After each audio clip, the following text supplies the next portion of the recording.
બનાસકાંઠાના પાલનપુરમાં ગુજરાત ક્ષત્રિય ઠાકોર સેના અને ઓબીસી એસસી એસટી એકતા મંચે જરૂરિયાતમંદ ગરીબ વિદ્યાર્થીઓને 4000 શૈક્ષણિક કીટોનું વિતરણ કર્યું હતું। ગુજરાતના અલગ અલગ વિસ્તારોમાં કુલ 16000 જેટલી કીટનું વિતરણ કરવામાં આવ્યું। આ વર્ષે 16000 કીટો વિતરણ કરાઈ છે અને આવતા વર્ષે 1 લાખથી વધુ વિદ્યાર્થીઓને આ શૈક્ષણિક કીટ પૂરી પાડવાનો લક્ષ્યાંક નક્કી કરવામાં આવ્યો છે। આ સરાહનીય કામગીરીથી ગરીબ પરિવારના બાળકોમાં ખુશીની લહેર પ્રસરી ગઈ છે।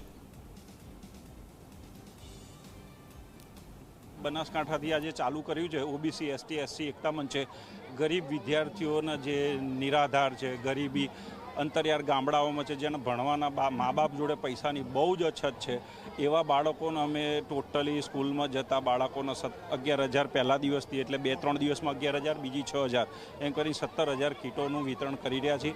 અને અમારું એક જ ગોલ છે સંગઠનનો કે ગરીબ માણસ સુધી, છેવાડાનો માણસ શિક્ષણથી રાજ્યની, સમાજની અને દેશની પ્રગતિ કરે।